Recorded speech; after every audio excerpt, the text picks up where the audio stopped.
నమస్తే, మీరు చూస్తున్నవి మీ ETV for you కార్యక్రమాలు. భద్రాద్రి కొత్తగూడెం జిల్లాలో జరిగిన ఖమ్మం, వరంగల్, నల్గొండ పట్టభద్రుల ఎమ్మెల్సీ ఎన్నికల ప్రత్యేక వార్తా కార్యక్రమాలు ఇప్పుడు చూద్దాం.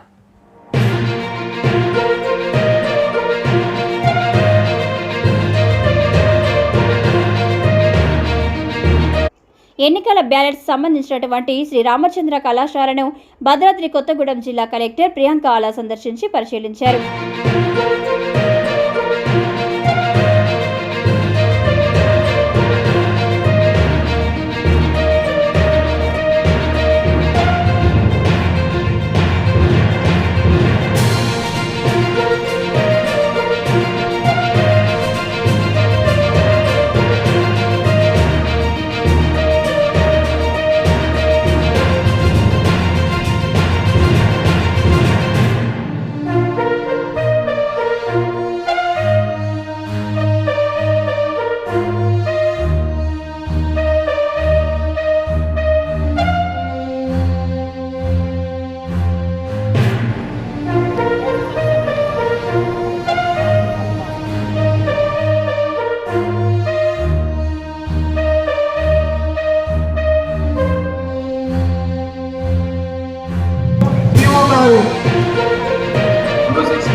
కొత్తగూడెం జిల్లాలో జరిగిన ఎన్నికల బ్యాలెట్ బాక్సులను సంబంధిత సిబ్బంది నల్గొండకు తరలించే పనుల్లో నిమగ్నమై ఉన్నారు.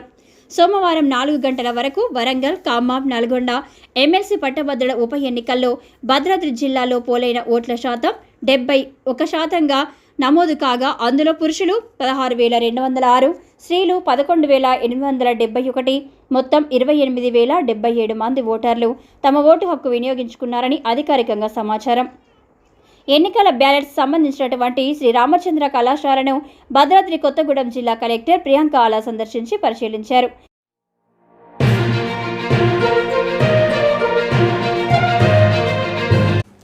చూస్తూనే ఉండండి మీ ఈటీవీ ఫర్ యూ కార్యక్రమాలు.